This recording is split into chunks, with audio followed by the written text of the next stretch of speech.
Yeah, absolutely. So, I'm like any other Pakistani American. I was born and raised in Pakistan. I Mm, came to the US for university back in 2000. I started my undergraduate in business and finance in the Washington, D.C. area at the University of Maryland. Once I graduated in 2004, I basically started my career in banking and in finance.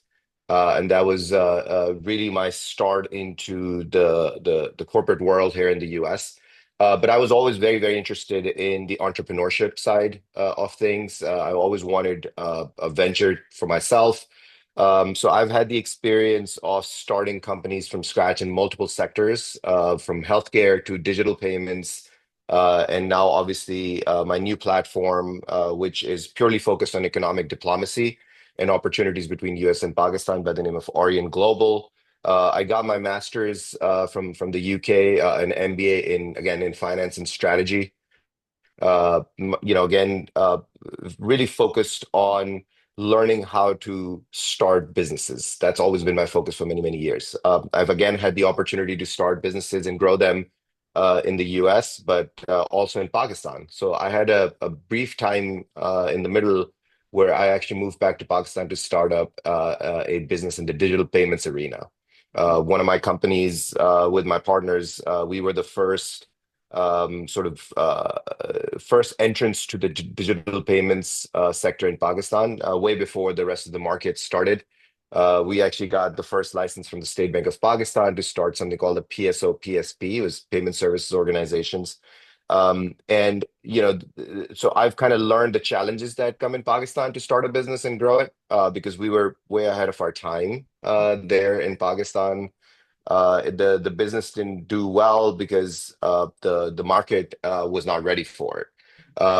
Again, so I have the experience of both working in the US environment where starting and growing a business is supportive, it's supported.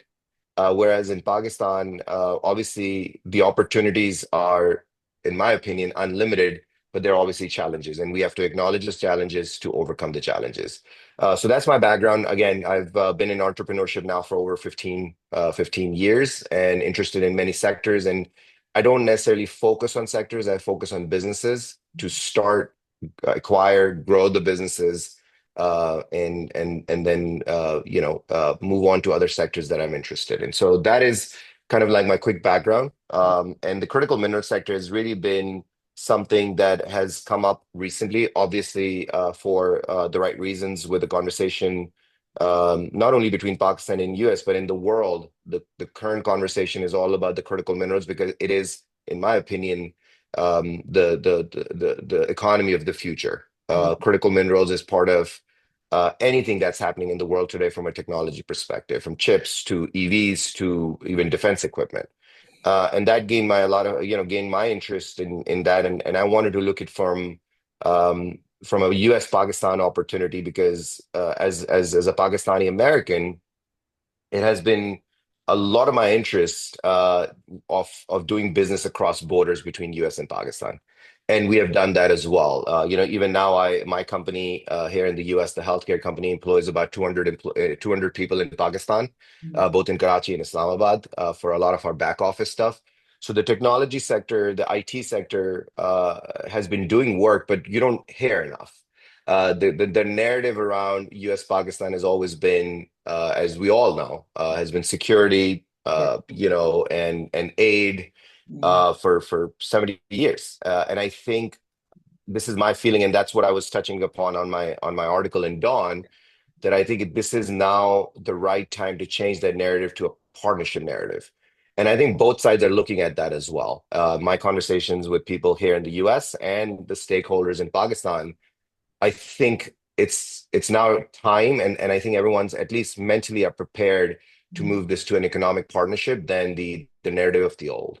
mm. And that's why I thought it was the right time. And obviously, while we're talking about business partnerships, government to government partnerships, economic partnerships, it is really starting from critical minerals. So that's where the conversation kind of came together. So I think you have such a great ideas But I think we should talk about some feasibility of these ideas because you might know about Balochistan, as I belong from Balochistan and I have very, I'm a student of international politics, so I'm always keen to understand what's happening in Balochistan. So, what do you think? Is it possible for the US and both in Pakistan that they will, this is a sustainable business? As far as security concerns are, we have security situation in Balochistan, and these non-state actors they are operating. And what do you think about this? So look, that is a challenge, right? That is one of the major challenges in this potential partnership, this potential business, and we all should acknowledge that. Mm. But what is happening is if, and again, I propose that in my Dawn article as well, that if we do this the right way, there's a potential to really build up the community. There's options of really investing in the community and really possibly overcome the security challenges. Maybe I'm oversimplifying it, but I think unless you invest in the local community and the uplifting of the local community, those security challenges will exist, right? One good thing that's happening there is that my conversation with the stakeholders in Pakistan, they are well prepared to overcome that challenge. And I think one of the prime examples is the Reko Diq project. It is in the Balochistan. It is moving forward. I'm not going to touch upon the challenges for 2 decades that happened in starting the Reko Diq project. But as we stand here today, the Reko Diq project for Pakistan really is becoming a prime example of having a successful business start and possibly grow in a challenging environment. So yes, there are challenges. Look, any what we're trying to do today here between U.S. and Pakistan, it's not going to be easy. No one's claiming that. And you're right about Balochistan and other areas where these minerals exist. There are challenges, but I think there's a way to overcome that as well.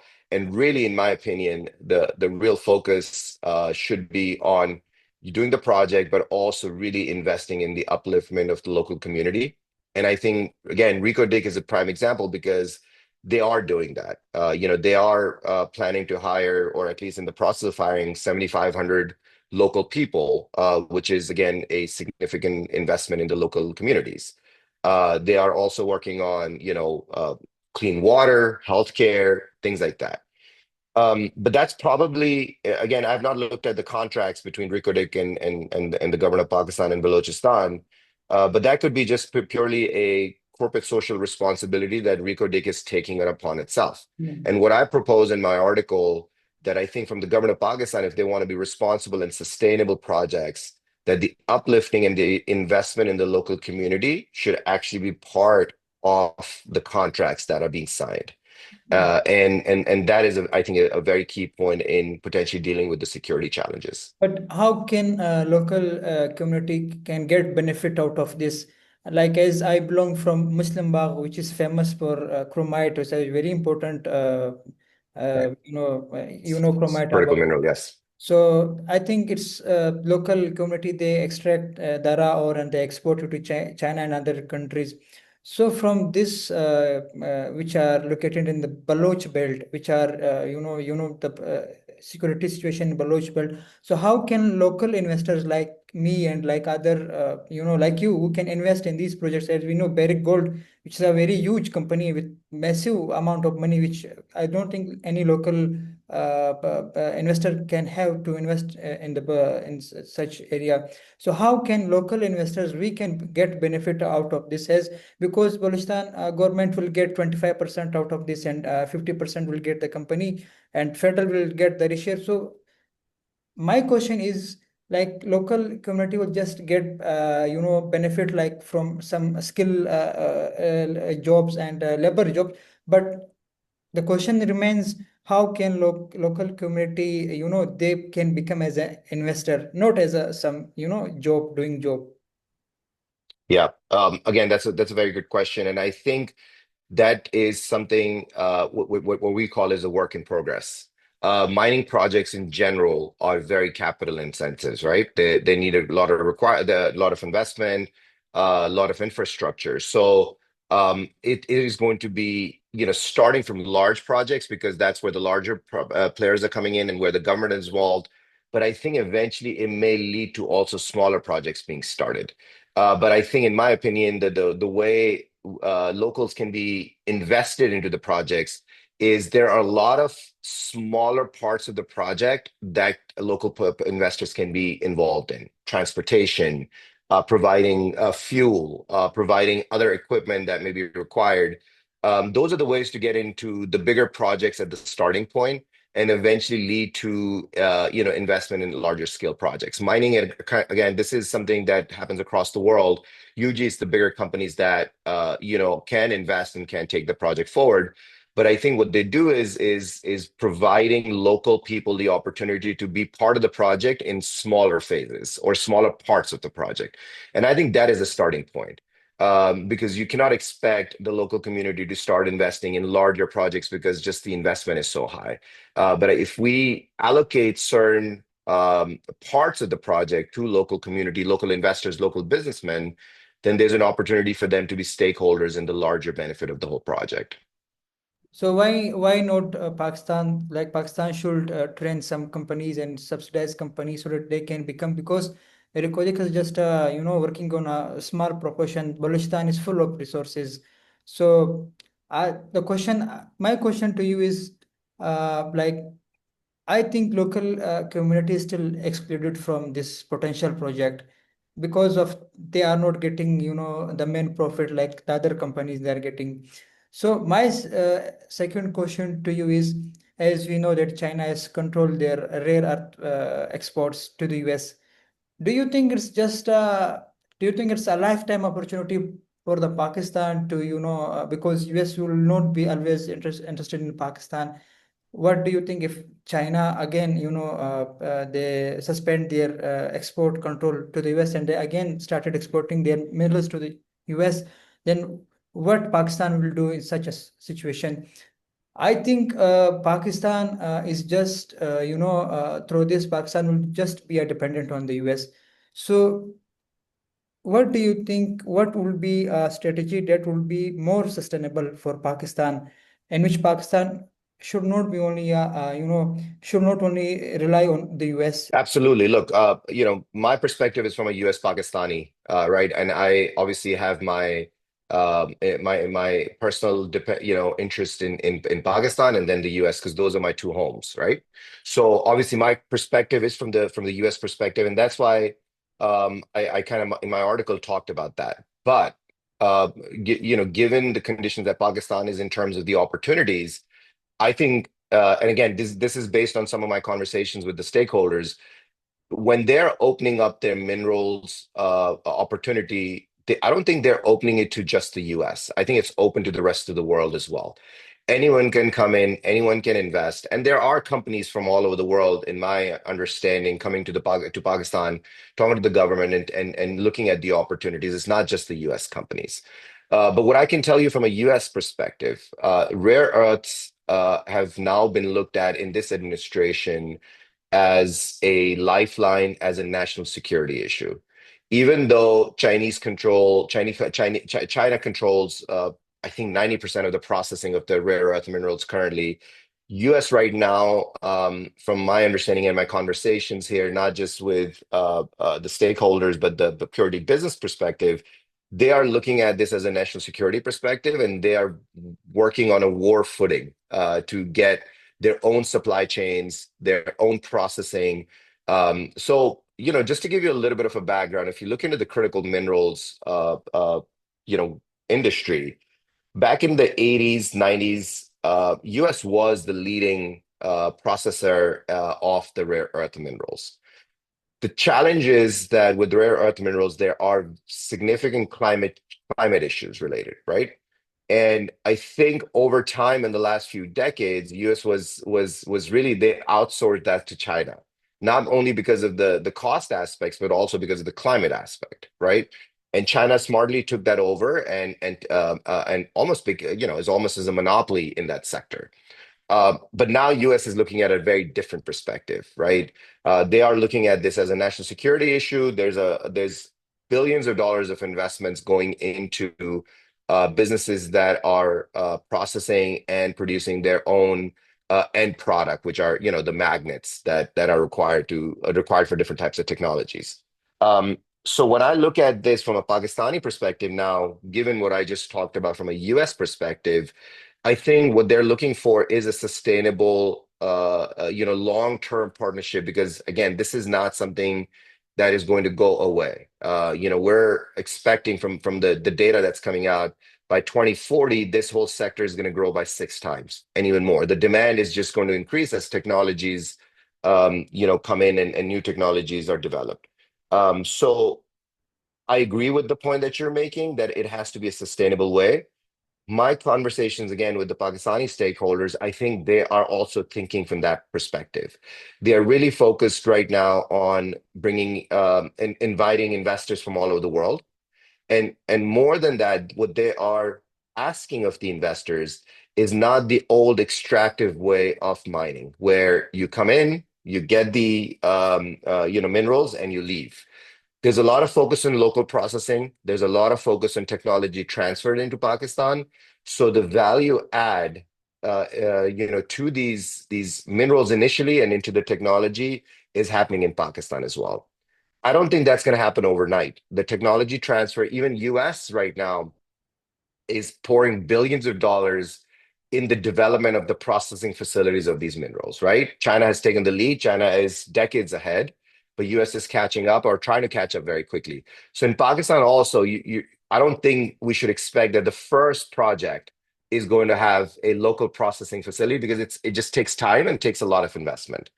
But from my understanding is that the stakeholders are thinking in that manner, and they're expecting and requesting the investors to transfer technology and do the local processing in Pakistan, which is sustainable. Yeah, how much time it will take for technology transfer? It takes time. It takes years. It's not months, I can tell you that. It's a lot of local development. It's a lot of technology transfer, and then even beyond the technology transfer, it takes a lot of investment. And so it will be some time. But if Pakistan, as a first step, which we're already doing, is as you know, there's been contracts that have been signed with the U.S. companies. There's actually been transportation of some minerals, and the world is right now understanding what kind of minerals exist in Pakistan, right? And I've kind of suggested kind of 5 guiding principles of how, in my article, of how this should be looked at. And really, the first step in Pakistan should be to, with China, with US, use the opportunity to understand what minerals and where those minerals are. We hear a lot of different numbers. We hear 5 trillion worth of minerals. We hear 6 6 trillion of trillion. minerals. And it's expected, right? And I think what needs to be done initially is to work on joint exploration, joint mapping. There's a lot of technology available where you can actually focus on the areas and what kind of, and from my understanding, again, this first shipment that was sent out was more to, hey, let's test it out. Let's see what minerals exist in it. What is the composition of those minerals? So again, it's baby steps, but I think the steps in the right direction. So, as you mentioned about China, do you think it will impact China, as China is also interested in Pakistan as far as regional connectivity is concerned? How much this recent shipment to the US is impacting Pakistan, China's relation? Like, is it difficult for Pakistan to balance relation with China? Because it will be difficult for China to balance relation between Pakistan and the US.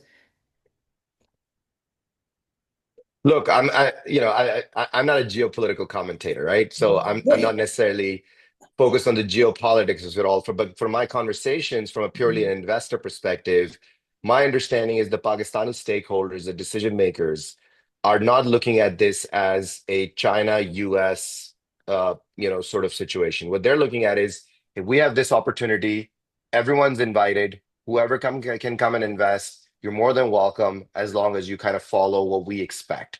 So China is already, investing in Pakistan. But still, there will be US is not invited to invest. don't you think there will be a conflict of interest between US and Chinese companies? Because as we know that the world is moving towards electrification, and both countries are making electric cars. And so, what do you think about this?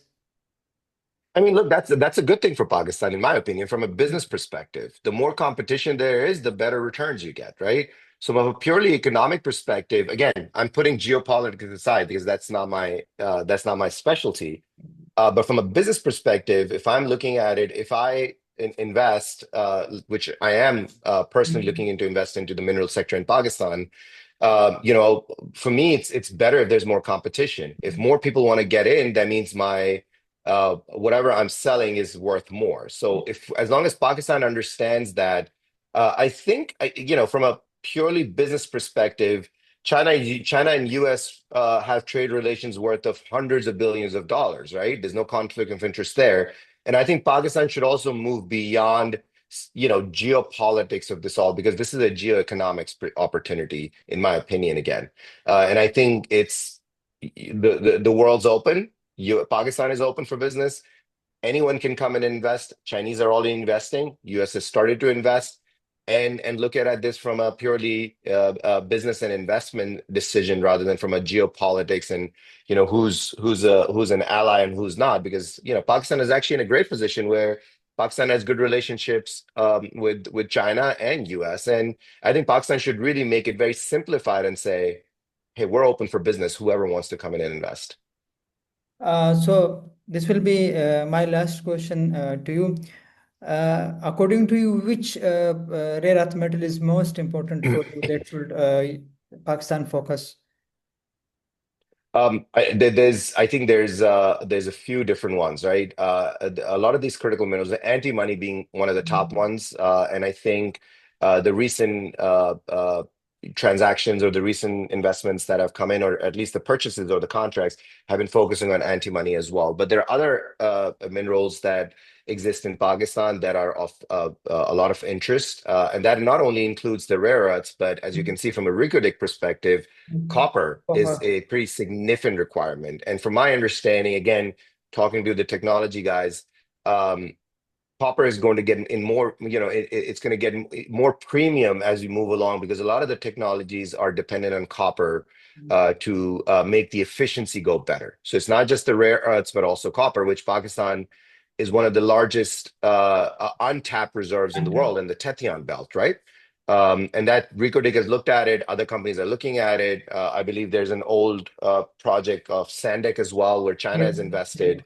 You know, so I think right now the race is towards all minerals because there's just a shortage of processing of the rare earth minerals. So antimony, is probably on the top of the list, but there's a lot of other minerals that Pakistan has and people are interested in. What about lithium? Yes, lithium as absolutely. As I said, you know, all these minerals are of significant value, and their value is only increasing as we move along, as technologies get, you know, new technologies are developed, and really the focus again from a technology perspective is not just you know, the basic requirements of the minerals, but the efficiency of the technologies that these minerals play a role in. You know, a lot of the minerals that exist in Pakistan are of a lot of interest, and that's why you've seen a lot of U.S. companies. Chinese were already there, but a lot of U.S. companies are coming into Pakistan, and that conversation is really, really going forward, as I understand. And we shouldn't forget gold, by the way. There's a significant amount of gold deposits in Pakistan that are still And I untapped. think Chinese companies are already working on this gold project. Absolutely. I myself, for my company, we are looking at potential mining, you know, in from a gold and silver and other perspective as well. And we're having some very good conversations right now with the licensing authorities and stuff like that. So are you looking for chromite? I'm personally not, you know, not focused on chromite, but you know, I know chromite is of a significant interest again from a U.S. perspective, and monzite is another mineral that has shown to be available in Pakistan from a rock and even on the alluvial side, which is the placer mining in Gilgit-Baltistan, for example. And so Monzite is also of a lot of interest. And again, there's a few other ones that a lot of people are very interested in. So thank you so much for giving us your important time. I think it was a pleasure to talk to you, and it was very informative discussion. Thank you for inviting me. I'm looking forward to having these conversations in Pakistan, and I'm glad that you are at the forefront of having these conversations.